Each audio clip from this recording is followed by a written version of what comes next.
ꯅꯨꯡꯁꯤꯔꯕ ꯏꯆꯤꯜ ꯏꯅꯥꯎꯁꯤꯡ, ꯑꯩꯈꯣꯏꯅ ꯈꯪꯕꯒꯨꯝ ꯍꯧꯖꯤꯛꯀꯤ ꯃꯇꯝꯁꯤ ꯀꯣꯚꯤꯗꯀꯤ ꯃꯔꯝꯅ ꯃꯤ ꯈꯨꯗꯤꯡꯃꯛ ꯑꯀꯤꯕ, ꯃꯤꯄꯥꯏꯕ, ꯋꯥꯈꯜ ꯂꯩꯇꯥꯗꯕ ꯑꯁꯤꯒꯨꯝꯕ ꯃꯑꯣꯡ ꯑꯃꯗ ꯄꯨꯟꯁꯤ ꯑꯁꯤ ꯍꯤꯡꯅꯔꯤꯕꯅꯤ꯫ ꯑꯁꯤꯒꯨꯝꯕ ꯃꯇꯝꯁꯤꯗ ꯃꯌꯥꯝꯕꯨ ꯊꯧꯒꯠꯆꯕ ꯑꯣꯏꯅ ꯉꯁꯤꯒꯤ ꯁꯣꯔꯠ ꯃꯦꯁꯦꯖ ꯑꯁꯤ ꯑꯩꯍꯥꯛꯅ ꯊꯧꯔꯥꯡ ꯇꯧꯖꯔꯤꯕꯅꯤ꯫ ꯏꯁꯣꯔꯒꯤ ꯋꯥꯍꯩ ꯄꯥꯊꯣꯛꯆꯒꯦ, ꯇꯥꯃꯤꯟꯅꯁꯤ꯫ ꯃꯩꯍꯧꯔꯣꯟ ꯄꯟꯗꯨꯞ 32 ꯄꯗ 8 ꯑꯃꯁꯨꯡ 9 ꯃꯁꯤ ꯇꯥꯕꯗ ꯌꯥꯀꯣꯕ ꯌꯥꯝꯅ ꯀꯤꯔꯝꯃꯤ ꯑꯗꯨꯒ ꯃꯊꯋꯥꯏ ꯋꯥꯔꯝꯃꯤ, ꯃꯔꯝꯁꯤꯅ ꯃꯍꯥꯛꯀ ꯂꯣꯏꯅꯔꯛꯂꯤꯕ ꯃꯤꯁꯤꯡꯗꯨ ꯆꯥꯏꯊꯣꯛꯂꯝꯃꯤ꯫ ꯃꯁꯤꯒ ꯂꯣꯏꯅꯅ ꯌꯥꯎ, ꯁꯟ ꯑꯃꯗꯤ ꯎꯠꯁꯤꯡꯗꯨ ꯀꯥꯡꯂꯨꯞ 2 ꯊꯣꯛꯅ ꯈꯥꯏꯗꯣꯛꯈꯤ꯫ ꯃꯇꯥꯡꯗꯨꯗ ꯃꯍꯥꯛꯅ ꯈꯟꯈꯤ, ꯀꯔꯤꯒꯨꯝꯕ ꯏꯁꯣꯔꯅ ꯀꯥꯡꯕꯨ ꯑꯃ ꯃꯥꯡꯍꯟꯈ꯭ꯔꯕꯁꯨ ꯊꯥꯞꯅ ꯊꯩꯗꯣꯛꯈ꯭ꯔꯕ ꯁꯪꯒꯨꯁꯤꯃꯗꯤ ꯀꯜꯍꯧꯅꯤ꯫ ꯇꯥꯃꯤꯟꯅꯈ꯭ꯔꯕ ꯋꯥꯍꯩꯁꯦ ꯏꯕꯨꯡꯉꯣꯅ ꯅꯍꯣꯅꯅ ꯕꯣꯔ ꯄꯤꯅꯕꯤꯕ ꯑꯣꯏꯁꯅꯨ꯫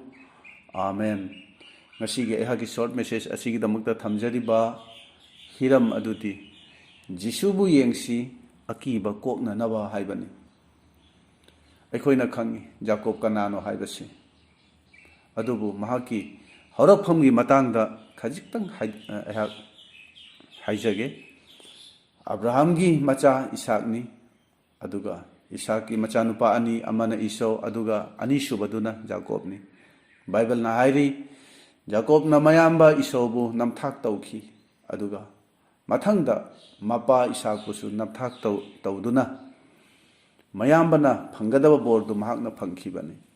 ꯃꯗꯨꯗꯒꯤ ꯃꯍꯥꯛ ꯆꯦꯟꯈꯤꯗꯨꯅ ꯃꯍꯥꯛꯀꯤ ꯃꯥꯃ ꯊꯣꯛꯄ ꯂꯕꯥꯟꯒꯤꯗ ꯂꯩꯗꯨꯅ ꯂꯕꯥꯟꯒꯤ ꯃꯆꯥꯅꯨꯄꯤ 2 ꯂꯧꯗꯨꯅ ꯃꯐꯝꯗꯨꯗ ꯃꯥꯒꯤ ꯃꯆꯥꯁꯤꯡ ꯐꯪꯖꯈꯤ꯫ ꯃꯍꯥꯛꯅ ꯂꯕꯥꯟꯕꯨꯁꯨ ꯅꯝꯊꯥꯛ ꯇꯧꯈꯤ ꯍꯥꯏꯕꯁꯦ ꯑꯩꯈꯣꯏꯅ ꯕꯥꯏꯕꯜꯗꯒꯤ ꯎꯕ ꯐꯪꯕꯅꯤ꯫ ꯂꯕꯥꯟꯒꯤꯗ ꯂꯩꯕ ꯆꯍꯤ 10ꯒꯤ ꯃꯅꯨꯡꯁꯤꯗ ꯃꯥꯒꯤꯅꯤ ꯍꯥꯏꯗꯨꯅ ꯂꯟ ꯊꯨꯝ ꯁꯥ ꯁꯟ ꯏꯁꯣꯔꯒꯤ ꯕꯣꯔꯗꯒꯤ ꯃꯔꯥꯡ ꯀꯥꯏꯅ ꯐꯪꯖꯈꯤ꯫ ꯑꯗꯨꯅ ꯆꯍꯤ 10ꯃꯨꯛꯀꯤ ꯃꯇꯨꯡꯗ ꯃꯥꯒꯤ ꯃꯇꯤꯛ ꯆꯥꯕ ꯂꯟ ꯊꯨꯝ, ꯌꯥꯎ, ꯍꯥꯃꯦꯡ, ꯎꯠꯅꯆꯤꯡꯕ ꯂꯩꯔꯦ ꯑꯃꯁꯨꯡ ꯏꯃꯨꯡ ꯃꯅꯨꯡꯁꯨ ꯑꯣꯏꯔꯦ ꯍꯥꯏꯕꯁꯦ ꯈꯪꯂꯕꯗ ꯃꯥꯒꯤ ꯍꯧꯔꯛꯐꯝ ꯑꯣꯏꯔꯤꯕ ꯂꯝꯗꯨꯗ ꯍꯜꯂꯒꯦ ꯍꯥꯏꯅ ꯃꯍꯥꯛꯅ ꯊꯧꯔꯥꯡ ꯇꯧꯈꯤ꯫ ꯑꯗꯨꯒ ꯕꯥꯏꯕꯜꯅ ꯍꯥꯏꯔꯤ, ꯌꯥꯀꯣꯕꯅ ꯂꯕꯥꯟꯒꯤ ꯃꯌꯨꯝ ꯊꯥꯗꯣꯛꯇꯨꯅ ꯃꯁꯥꯒꯤ ꯃꯌꯨꯝ ꯃꯥꯏꯀꯩ ꯄꯥꯡꯅ ꯆꯠꯂꯤꯉꯩꯗ ꯃꯤ ꯈꯔ ꯂꯥꯛꯇꯨꯅ ꯃꯉꯣꯟꯗ ꯇꯝꯃꯤ ꯃꯗꯨꯗꯤ ꯅꯪꯒꯤ ꯅꯌꯥꯝꯕ ꯏꯁꯣꯔꯅ ꯃꯤꯑꯣꯏ 100 ꯄꯨꯗꯨꯅ ꯅꯪꯕꯨ ꯎꯅꯅꯕ ꯂꯥꯛꯏ ꯍꯥꯏꯅ ꯑꯁꯨꯝꯅ ꯇꯝꯈꯤ꯫ ꯃꯁꯤ ꯍꯦꯛ ꯇꯥꯕꯗ ꯌꯥꯀꯣꯕꯅ ꯌꯥꯝꯅ ꯃꯍꯥꯛ ꯋꯥꯈꯤꯕꯅꯤ꯫ ꯃꯍꯥꯛꯅ ꯌꯥꯝꯅ ꯀꯤꯈꯤ, ꯃꯔꯝꯗꯤ ꯃꯥꯅ ꯃꯌꯥꯝꯕꯕꯨ ꯅꯝꯊꯥꯛ ꯇꯧꯈꯤꯕꯅꯤ꯫ ꯑꯗꯨꯒ ꯆꯠꯂꯤꯕ ꯃꯌꯥꯝꯗꯨ ꯀꯥꯡꯂꯨꯞ 2 ꯊꯣꯛꯅ ꯃꯍꯥꯛꯅ ꯈꯥꯏꯗꯣꯛꯈꯤ꯫ ꯀꯥꯡꯂꯨꯞ ꯑꯃꯗ ꯃꯥꯡꯗ ꯆꯠꯂꯨ ꯍꯥꯏꯅ ꯃꯍꯥꯛꯅ ꯍꯥꯏꯈꯤ꯫ ꯃꯍꯥꯛꯅ ꯃꯁꯤ ꯇꯧꯕꯒꯤ ꯃꯔꯝꯗꯤ ꯃꯌꯥꯝꯕꯅ ꯃꯥꯕꯨ ꯍꯥꯠꯅꯅꯕ ꯂꯥꯛꯂꯕꯁꯨ ꯃꯍꯥꯛꯅ ꯑꯇꯣꯞꯄ ꯀꯥꯡꯂꯨꯞ ꯑꯃꯗ ꯂꯩꯗꯨꯅ ꯃꯍꯥꯛ ꯃꯁꯥꯕꯨ ꯑꯃꯁꯨꯡ ꯃꯥꯒꯤ ꯂꯟ ꯊꯨꯝ ꯁꯥ ꯁꯟ ꯑꯃꯗꯤ ꯏꯃꯨꯡ ꯃꯅꯨꯡꯕꯨ ꯀꯟꯖꯕ ꯉꯝꯒꯅꯤ ꯍꯥꯏꯅ ꯃꯍꯥꯛꯅ ꯈꯟꯕꯅꯤ꯫ ꯃꯌꯥꯝꯕꯅ ꯃꯥꯕꯨ ꯎꯅꯕ ꯂꯥꯛꯂꯤ ꯇꯥꯕꯗ ꯃꯍꯥꯛ ꯑꯁꯨꯛꯀꯤ ꯃꯇꯤꯛ ꯀꯤꯈꯤꯕꯅꯤ ꯃꯗꯨꯗꯤ ꯍꯦꯛ ꯇꯥꯕꯗꯨꯗ ꯃꯍꯥꯛꯅ ꯃꯑꯣꯡ ꯈꯟꯈꯤ, ꯑꯗꯨꯒ ꯀꯤꯃꯟꯕꯗꯒꯤ ꯍꯥꯟꯅ ꯈꯜꯂꯝꯗꯕ ꯃꯍꯥꯛꯀꯤ ꯋꯥꯈꯜ ꯑꯁꯦ ꯃꯍꯥꯛꯅ ꯃꯍꯥꯛꯅ ꯇꯣꯉꯥꯟ ꯃꯍꯥꯛꯅ ꯊꯕꯛꯁꯨ ꯃꯍꯥꯛꯅ ꯇꯧꯈꯤꯕꯅꯤ꯫ ꯕꯥꯏꯕꯜꯅ ꯍꯥꯏꯔꯤ, ꯃꯌꯥꯝꯕꯒ ꯍꯦꯛ ꯎꯅꯕ ꯃꯇꯝ ꯑꯗꯨꯗ ꯃꯌꯥꯝꯕꯅ ꯃꯥꯕꯨ ꯐꯨꯕ ꯆꯩꯕ ꯀꯔꯤꯃꯠꯇ ꯇꯧꯈꯤꯗꯦ, ꯑꯗꯨꯕꯨ ꯃꯌꯥꯝꯕꯅ ꯃꯥꯕꯨ ꯅꯨꯡꯁꯤꯅ ꯀꯣꯟꯁꯤꯟꯕꯤꯔꯦ ꯍꯥꯏꯔꯒ ꯆꯨꯞꯄꯤꯈꯤꯕꯅꯤ꯫ ꯃꯗꯨꯒꯤ ꯃꯇꯨꯡꯗ ꯃꯌꯥꯝꯕꯗꯣ ꯑꯃꯨꯛ ꯆꯠꯈꯤ꯫ ꯃꯇꯥꯡꯁꯤꯗ ꯑꯩꯅ ꯍꯥꯏꯖꯅꯤꯡꯕꯗꯤ, ꯀꯅꯥꯅꯣ ꯌꯥꯀꯣꯕꯅ ꯄꯨꯗꯨꯅ ꯆꯠꯃꯤꯟꯅꯔꯤꯕ ꯃꯌꯥꯝ ꯑꯗꯨꯕꯨ ꯀꯥꯡꯂꯨꯞ 2 ꯊꯣꯛꯅ ꯈꯥꯏꯗꯣꯛꯎ ꯍꯥꯏꯅ ꯍꯥꯏꯈꯤꯕꯗோ ꯀꯅꯥꯅꯅꯣ ꯍꯥꯏꯕꯁꯤꯅꯤ꯫ ꯃꯗꯨ ꯃꯥꯒꯤ ꯂꯧꯁꯤꯡꯅ ꯅꯠꯇꯦ, ꯏꯁꯣꯔꯅꯁꯨ ꯅꯠꯇꯦ꯫ ꯃꯗꯨ ꯀꯅꯥꯅꯅꯣ ꯍꯥꯏꯔꯒꯗꯤ ꯌꯥꯀꯣꯕ ꯃꯁꯥꯃꯛꯀꯤ ꯑꯀꯤꯕ ꯑꯗꯨꯅꯅꯤ꯫ ꯑꯀꯤꯕ ꯑꯗꯨꯅ ꯃꯥꯕꯨ ꯆꯤꯡꯕꯤꯈꯤꯕꯅꯤ꯫ ꯍꯥꯏꯅꯕ ꯂꯩ, ꯃꯤꯑꯣꯏꯕꯒꯤ ꯑꯀꯤꯕꯁꯤꯗꯤ ꯉꯛꯁꯝꯗ ꯊꯧꯔꯤ ꯊꯨꯔꯒ ꯆꯤꯡꯕꯒꯨꯝꯕꯅꯤ꯫ ꯃꯤꯕꯨ ꯀꯤꯕꯁꯤꯡꯗꯤ ꯃꯇꯝ ꯄꯨꯝꯕꯗ ꯃꯄꯨꯟꯁꯤ ꯆꯨꯞꯄ ꯑꯄꯪꯕꯒꯤ ꯊꯕꯛ ꯉꯥꯛꯇ ꯇꯧꯗꯨꯅ ꯂꯩꯕꯅꯤ ꯍꯥꯏꯅ ꯍꯥꯏꯅꯔꯤꯕꯅꯤ꯫ ꯕꯥꯏꯕꯜꯅ ꯍꯥꯏꯔꯤ, ꯃꯤꯕꯨ ꯀꯤꯕꯁꯤꯅ ꯑꯩꯈꯣꯏꯕꯨ ꯑꯄꯪꯕ ꯇꯥꯍꯜꯂꯕꯗꯤ ꯏꯁꯣꯔꯕꯨ ꯀꯤꯕꯁꯤꯅ ꯀꯌꯥꯇ ꯂꯧꯁꯤꯡ ꯂꯩꯕ ꯃꯤ ꯑꯣꯏꯒꯗꯕꯅꯣ? ꯃꯁꯤꯒꯤ ꯋꯥꯔꯤꯁꯤꯗ ꯖꯥꯀꯣꯕꯀꯤ ꯋꯥꯔꯤ ꯑꯁꯤꯗ ꯌꯦꯡꯕꯤꯌꯨ ꯖꯥꯀꯣꯕꯅ ꯀꯤꯕꯒꯤ ꯃꯔꯝꯅ ꯀꯔꯤꯅꯣ ꯊꯕꯛ ꯃꯌꯥꯝ ꯑꯃ ꯇꯧꯕ ꯑꯩꯈꯣꯏꯅ ꯎꯕ ꯐꯪꯕꯅꯤ ꯑꯗꯨꯅ ꯉꯁꯤꯒꯤ ꯅꯨꯃꯤꯠ ꯑꯁꯤꯗ ꯏꯆꯤꯜ ꯏꯅꯥꯎꯁꯤꯡꯗ ꯑꯩꯅ ꯍꯥꯏꯖꯅꯤꯡꯕꯗꯤ ꯑꯃꯨꯛ ꯍꯟꯅ ꯑꯩꯈꯣꯏ ꯀꯣꯚꯤꯗ-19ꯒꯤ ꯁꯦꯀꯦꯟ ꯋꯦꯕ ꯍꯥꯏꯗꯨꯅ ꯑꯅꯥꯕꯁꯤ ꯊꯦꯡꯅꯔꯤ ꯍꯧꯖꯤꯛꯁꯤ ꯀꯣꯚꯤꯗ ꯑꯁꯤꯅ ꯇꯥꯏꯕꯪꯄꯥꯟ ꯄꯨꯝꯕ ꯃꯁꯤꯅ ꯈꯨꯗꯨꯝ ꯆꯟꯕꯒꯨꯝ ꯇꯧꯔꯕꯅꯤ ꯅꯣꯡꯃ ꯅꯣꯡꯃꯒꯤ ꯑꯀꯤ ꯇꯨꯖꯨꯡꯕꯒꯤ ꯄꯥꯎꯅ ꯑꯀꯤꯕꯅ ꯑꯀꯤꯕ ꯐꯪꯅ ꯅꯣꯡꯃ ꯅꯣꯡꯃꯒꯤ ꯑꯁꯨꯝ ꯍꯦꯟꯒꯠꯂꯛꯂꯤ ꯈꯟꯊꯃꯤꯟꯅꯕ ꯌꯥꯕꯗꯤ ꯃꯤ ꯑꯃꯕꯨ ꯀꯣꯚꯤꯗ ꯈꯛꯇꯅ ꯍꯥꯠꯂꯤꯕꯔꯥ ꯅꯠꯇ꯭ꯔꯒ ꯑꯇꯣꯞꯄ ꯀꯔꯤꯅꯣ ꯑꯃꯅꯁꯨ ꯃꯤꯕꯨ ꯍꯥꯠꯂꯤꯕꯔꯥ ꯍꯥꯏꯕꯁꯦ ꯈꯟꯊꯃꯤꯟꯅꯕ ꯌꯥꯕꯅꯤ ꯌꯦꯡꯕꯤꯌꯨ ꯃꯇꯝ ꯑꯁꯤꯗ ꯃꯤ ꯑꯃꯕꯨ ꯇꯦꯁ ꯍꯦꯛ ꯇꯧꯕꯗ ꯄꯣꯖꯤꯇꯤꯚ ꯑꯣꯏꯔꯦ ꯈꯪꯕꯗꯒꯤꯗꯤ ꯀꯣꯚꯤꯗꯅ ꯅꯥꯗꯨꯅ ꯁꯤꯒꯗꯕ ꯑꯗꯨꯗꯒꯤꯗꯤ ꯀꯣꯚꯤꯗꯄꯨ ꯀꯤꯕ ꯑꯗꯨꯅ ꯍꯦꯟꯖꯤꯟꯈꯤꯗꯨꯅ ꯋꯥꯈꯜꯗ ꯃꯑꯣꯡ ꯈꯟꯗꯨꯅ ꯑꯁꯨꯝ ꯁꯣꯟꯊꯔꯒ ꯁꯤꯕ ꯃꯤ ꯃꯌꯥꯝ ꯑꯃ ꯌꯥꯎꯔꯤꯕꯅꯤ ꯃꯇꯝꯁꯤꯗ ꯀꯅꯥꯒꯨꯝꯕ ꯑꯃꯅ ꯂꯣꯛ ꯑꯔꯨꯝ ꯅꯠꯇ꯭ꯔꯒ ꯈꯧꯅꯥꯎ ꯅꯥꯕ ꯆꯥꯕ ꯊꯛꯄ ꯌꯥꯗꯕ ꯃꯍꯥꯎ ꯈꯪꯗꯕ ꯑꯣꯏꯔꯕꯗꯤ ꯀꯣꯚꯤꯗ ꯌꯥꯎꯔꯦ ꯍꯥꯏꯅ ꯍꯦꯛꯇ ꯈꯟꯕ ꯌꯥꯎꯔꯤꯕꯅꯤ ꯑꯗꯨꯕꯨ ꯊꯥꯖꯕ ꯑꯩꯈꯣꯏꯒꯤꯗꯃꯛꯇꯗꯤ ꯖꯤꯁꯨꯅ ꯃꯥꯒꯤ ꯁꯦꯕꯣꯛꯁꯤꯡꯗ ꯀꯤꯒꯅꯨ ꯍꯥꯏꯈꯤꯕꯗꯣ ꯑꯩꯈꯣꯏ ꯅꯤꯡꯁꯤꯡꯁꯤ ꯍꯛꯆꯥꯡ ꯅꯨꯡꯉꯥꯏꯇꯕ ꯀꯌా ꯌꯥꯎꯔꯕꯁꯨ ꯑꯩꯈꯣই ꯍꯦꯛꯇ ꯄꯦꯅꯤꯛ ꯑꯣꯏꯕ ꯄꯥꯈꯠꯄ ꯄꯨꯛꯅꯤꯡ ꯁꯣꯟꯊꯕꯗꯣ ꯑꯩꯈꯣꯏ ꯇꯧꯔꯣꯏꯁꯤ ꯑꯩꯈꯣꯏꯒꯤ ꯃꯄꯨ ꯏꯕꯨꯡꯉꯣꯁꯤꯅ ꯑꯩꯈꯣꯏꯕꯨ ꯀꯔꯝꯅ ꯀꯟꯕꯤꯒꯅꯤ ꯍꯥꯏꯕꯁꯦ ꯃꯍꯥꯛꯅ ꯁꯦꯡꯅ ꯈꯪꯕꯅꯤ ꯑꯗꯨꯅ ꯉꯁꯤꯗꯒꯤ ꯆꯍꯤ ꯀꯌꯥꯒꯤ ꯃꯃꯥꯡꯗ ꯏꯖꯤꯞꯇ ꯑꯍꯤꯡꯒꯤ ꯃꯇꯝꯗ ꯏꯁꯣꯔꯅ ꯀꯨꯝꯊꯔꯛꯄ ꯑꯗꯨꯗ ꯌꯨꯝꯁꯤꯒꯤ ꯊꯣꯡꯕꯥꯗ ꯏ ꯇꯩꯕ ꯎꯕꯁꯤꯡꯗꯣ ꯍꯤꯡꯍꯧꯏ ꯑꯗꯨꯕꯨ ꯏ ꯇꯩꯗꯕꯁꯤꯡ ꯑꯗꯨꯗꯤ ꯃꯗꯨꯒꯨꯝꯕ ꯌꯨꯝꯒꯤ ꯃꯆꯥꯅꯨꯄꯥ ꯑꯍꯟ ꯃꯈꯩ ꯍꯥꯠꯈꯤꯕꯅꯤ ꯁꯤꯈꯤꯕꯅꯤ ꯃꯈꯣꯏ ꯑꯩꯈꯣꯏ ꯊꯥꯖꯕꯅꯤ ꯍꯥꯏꯗꯨꯅ ꯑꯩꯈꯣꯏꯗ ꯚꯥꯏꯔꯁ ꯑꯁꯤ ꯆꯪꯂꯣꯏ ꯍꯥꯏꯕꯗꯤ ꯅꯠꯇꯦ ꯑꯩꯈꯣꯏ ꯁꯔꯀꯥꯔꯒꯤ ꯑꯃꯁꯨꯡ ꯑꯈꯪ ꯑꯍꯩꯁꯤꯡꯒꯤ ꯇꯥꯛꯄꯤꯔꯤꯕ ꯄꯨꯝꯕꯁꯦ ꯑꯩꯈꯣই ꯉꯥꯛꯁꯤ ꯍꯥꯏꯕ ꯏꯟꯁꯤ ꯃꯗꯨ ꯄꯨꯝꯅꯃꯛ ꯑꯩꯈꯣꯏꯒꯤ ꯐꯅꯕꯒꯤꯅꯤ ꯑꯗꯨꯕꯨ ꯍꯥꯏꯖꯅꯤꯡꯕꯗꯤ ꯃꯌꯥꯝ ꯑꯁꯤꯗꯒꯤ ꯊꯣꯏꯗꯣꯛ ꯍꯦꯟꯗꯣꯛꯅ ꯑꯩꯈꯣꯏꯒꯤ ꯏꯁꯣꯔꯅ ꯑꯩꯈꯣꯏꯕꯨ ꯀꯟꯕꯤꯕ ꯉꯝꯃꯤ ꯍꯥꯏꯕꯁꯦ ꯑꯩꯈꯣই ꯆꯦꯠꯅ ꯌꯥꯝꯅ ꯁꯦꯡꯅ ꯃꯁꯤ ꯑꯩꯈꯣই ꯊꯥꯖꯕ ꯊꯝꯁꯤ ꯍꯦꯟꯖꯤꯟꯅ ꯀꯤꯕꯒꯤ ꯗꯔꯀꯥꯔ ꯑꯣꯏꯗꯦ ꯖꯥꯀꯣꯕꯄꯨ ꯃꯥꯒꯤ ꯑꯀꯤꯕꯗꯨꯅ ꯀꯔꯤ ꯈꯜꯍꯟꯈꯤꯕ ꯀꯔꯤ ꯇꯧꯍꯟꯈꯤꯕ ꯌꯦꯡꯕꯤꯌꯨ ꯃꯥꯅ ꯁꯤꯟ ꯂꯥꯡꯕ ꯄꯨꯝꯅꯃꯛ ꯑꯗꯣ ꯑꯔꯦꯝꯕꯗ ꯀꯥꯟꯅꯗꯕꯗ ꯇꯥꯈꯤꯕꯅꯤ ꯃꯌꯥꯝꯕꯅ ꯍꯥꯠꯈ꯭ꯔꯅꯤ ꯍꯥꯏꯗꯨꯅ ꯃꯍꯥꯛꯁꯦ ꯄꯥꯈꯠꯈꯤꯕꯅꯤ ꯃꯔꯝ ꯑꯗꯨꯅ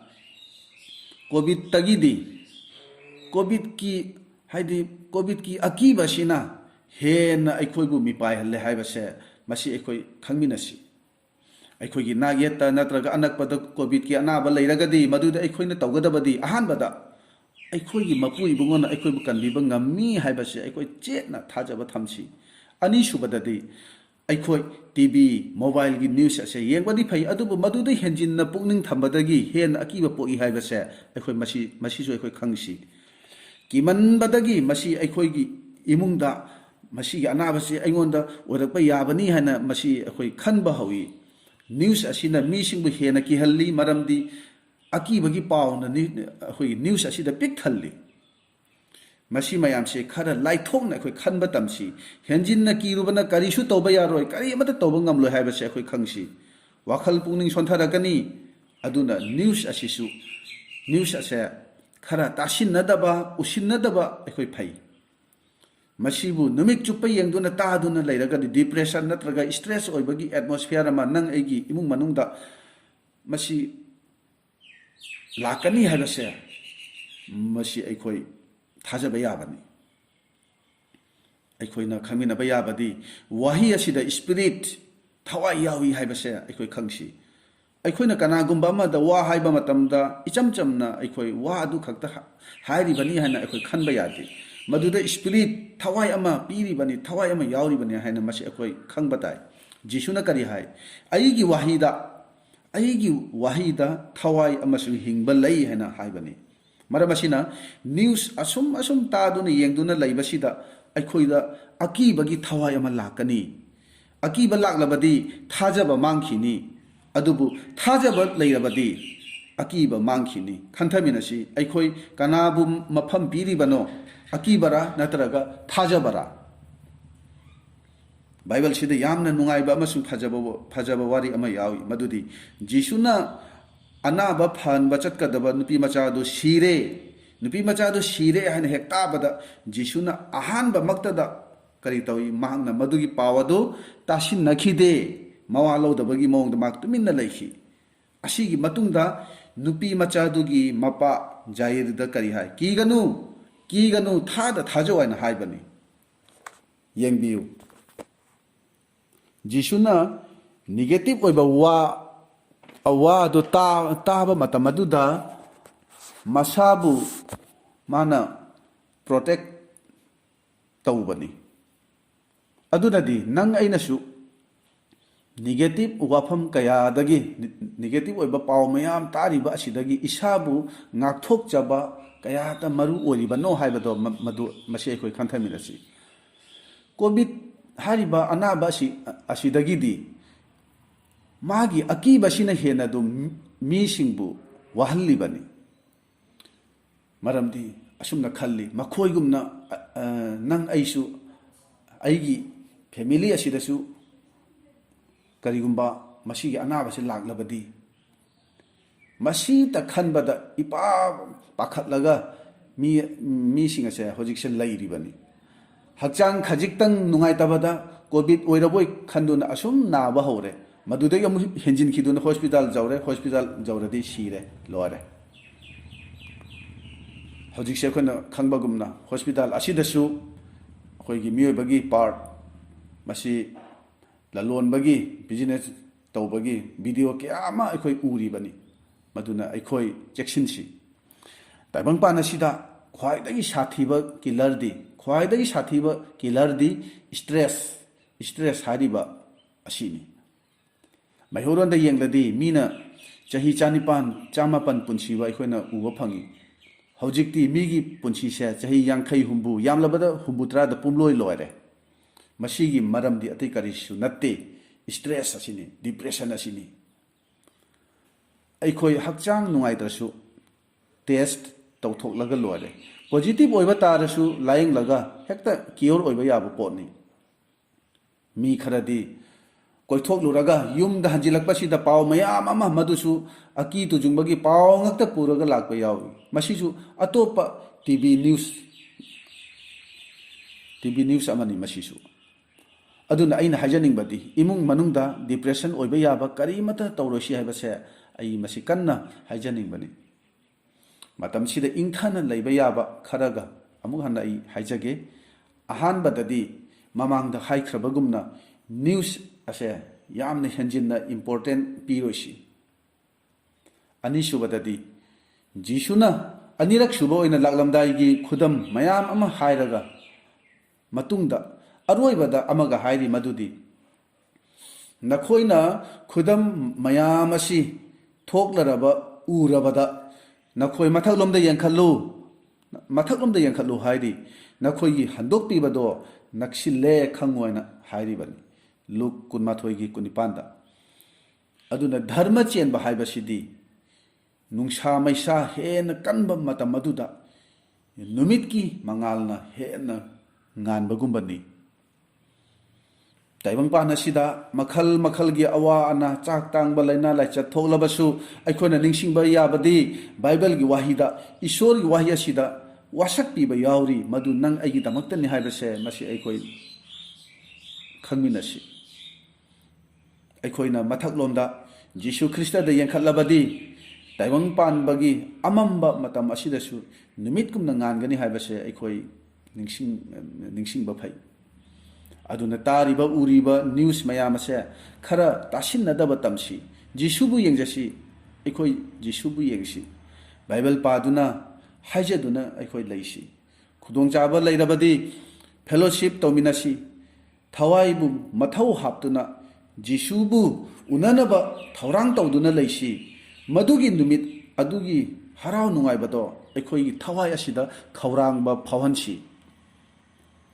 sathibadagi sathiba second wave third wave su laksanu covid se eikhoi gi kanbiba mapudagi hena matik leiba natte virus na ishwar dagi hena chawba natte masidagi mahangna eikhoi bu laina kanbiba ngammi mahangna eikhoi gi damak anoba lungs anoba hakchang kaya piba su mahangna ngammi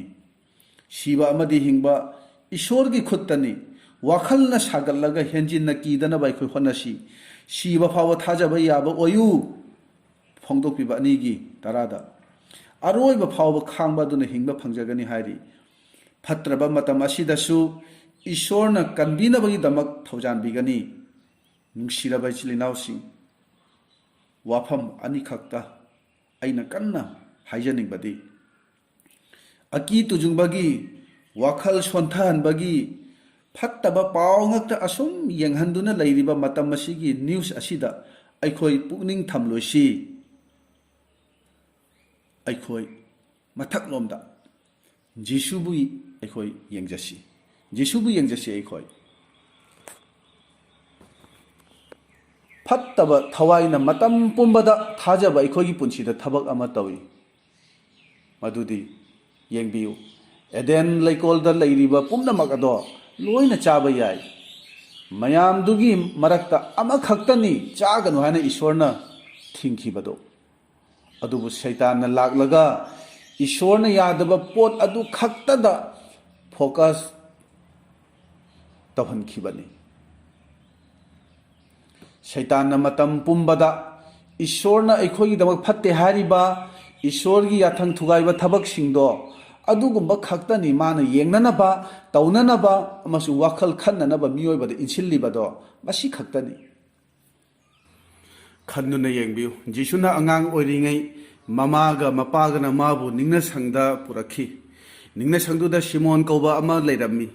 ningna sangduda angang mayam ama purakhi bani adubu simon da thawai sengmana khanghanki madudi nangna uriba angang ase jisuni aduga mahangna angang oriba jisubu pamlaga hai imungo aina ngasi nahaki aran khuba mase mitna ujare luk anigi kuntrama thoida aduna phattaba thawai gi thabakti eikhoi gi focus ase phattaba da thamanba masi mahagi aningbani masi mahagi thabakni adubu thawai asengba gi thabakti eikhoi gi miteng eikhoi gi wakhal asi jisubu yenghanba sini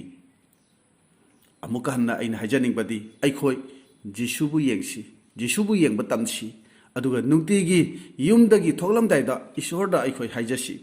Prabhu ngasi ai amasung aigi imung manung yaw machagi ina Jisu Kristagi ina eikhoi bu khanjinjari kupsinjari aduna yaw machagi ina Egypta leiriba magi misingbu kanbi khibagumna